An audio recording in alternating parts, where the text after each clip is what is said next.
কল্পনা করুন এমন এক খাবার যা ভুলভাবে খাওয়ার জন্য আপনার শরীরে প্রবেশ করছে হাজারো রোগবালাই। এটি কোনো রাসায়নিক বিষ নয়, বরং ভুলভাবে পানি পান করার জন্যই তৈরি হচ্ছে। হ্যাঁ, পানি ছাড়া আমাদের জীবন চলা এক মুহূর্তে অসম্ভব। এক কথায় পানির প্রয়োজনীয়তা অপরিসীম। আমাদের দেহের ৬০ থেকে ৭০% পানি দিয়ে তৈরি।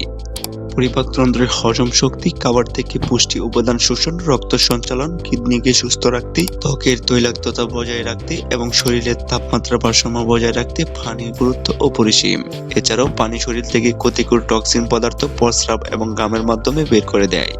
কিন্তু ৯৯% মানুষ জানে না পানি খাওয়ার ভুল নিয়ম প্রতিদিন আমাদের কিডনি, লিভার এমনকি পরিপাকতন্ত্রকে নীরবে ধ্বংস করছে। কিন্তু আপনি যদি আগামী ২১ দিনে এই ভিডিওতে দেখানো এই নিয়মে পানি পান করেন, তবে আপনার শরীরে অবিশ্বাস্য কিছু পরিবর্তন লক্ষ্য করবেন, যা আপনি নিজে উপলব্ধি করতে পারবেন। তো চলেন ভিডিওটি শুরু করি।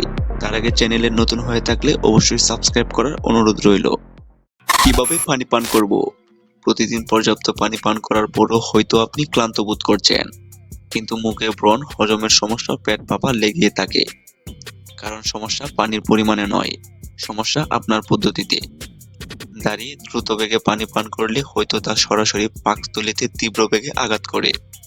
এতে কিডনির চাকন প্রক্রিয়া ব্যাহত হয় এবং শরীরে রক্তের সোডিয়ামের ভারসাম্য নষ্ট হয়ে যায়। তো পানি দাঁড়িয়ে খাবেন না, বসে মুখে নাড়াচাড়া করুন এবং লালার সাথে মিশ্রিত করে পানি পান করুন। কতটুকু পানি পান করব? তবে এটি নির্ভর করে একজন মানুষের দৈহিক ওজন, কায়িক পরিশ্রম, আবহাওয়া বা তাপমাত্রার উপর ভিত্তি করে চাহিদা পরিবর্তন হতে পারে। যে অতিরিক্ত পরিশ্রম, ব্যায়াম বা খেলাধুলা করে তার পানির চাহিদা বেশি হবে। তবে অতিমাত্রায় পানি পান করা কিডনির উপর যেমন প্রভাব ফেলে, তেমনি কম পানি পান করা ডিহাইড্রেশন বা পানি শূন্যতা ঘটায়। তবে আপনার প্রস্রাবের রং হলুদ হওয়ার আগেই পানি খেয়ে নেবেন। তবে একজন প্রাপ্তবয়স্ক মানুষের প্রায় ২.৫ থেকে ৩.৫ লিটার পানি পান করা প্রয়োজন। পানি খাওয়ার সঠিক নিয়ম। পানির আসল জাদুকরী উপকার পেতে হলে সময় মতো পানি পান করার গুরুত্ব অপরিসীম। সকালে ঘুম থেকে উঠে খালি পেটে ১ থেকে ২ গ্লাস পানি পান করার শরীরে জমে থাকা টক্সিন সহজে বের করে দেয়। কিন্তু সবচেয়ে বড় ভুলটি খাবার টেবিলেই করে থাকি। ভরা পেটে খাবার খাওয়ার সাথে সাথে অতিরিক্ত পানি পান করায় পাকস্থলীতে পচন রস পাতলা হয়ে যায়, ফলে খাবার হজমে ব্যাহত হয়। তাই বাড়ি খাবার খাওয়ার ৩০ থেকে ৪৫ মিনিট পর পানি পান করাই উত্তম। আর রাতে ঘুমানোর ঠিক আগে হালকা পানি পান করা, না হলে ঘুমের সমস্যা নিশ্চিত। গরম পানি খাবো না ঠান্ডা পানি খাবো? ফ্রিজ থেকে একেবারে কনকনে বরফে ঠান্ডা পানি খাওয়ার লোক অভাব নেই। কিন্তু আপনি যখন প্রচন্ড ঠান্ডা পানি শরীরে পুশ করেন, তখন আপনার শরীর পুরো শক্তি দিয়ে সেই পানিকে স্বাভাবিক তাপমাত্রায় আনতে হয়।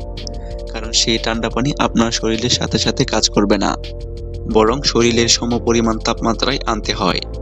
আর এই প্রসেস হতে পরিপাকতন্ত্রকে ক্লান্ত করে ফেলে। ফলে সর্দি, জ্বর, কাশি এবং বিভিন্ন অসুস্থতার শিকার হতে হয়। তাই ফ্রিজের পানি নয়, বরং স্বাভাবিক হালকা কুসুম গরম পানি যথেষ্ট। তো এই সহজ নিয়মগুলো আজই মেনে চলুন এবং ২১ দিন পর আপনি নিজেই দেখতে পারবেন শরীরে অস্বাভাবিক পরিবর্তন। তো ভিডিওটি আপনার প্রিয়জনদের সাথে শেয়ার করতে ভুলবেন না। নিয়মিত এরকম রহস্যময় বৈজ্ঞানিক তথ্য পেতে চ্যানেলটি এখনই সাবস্ক্রাইব করে রাখুন। ধন্যবাদ।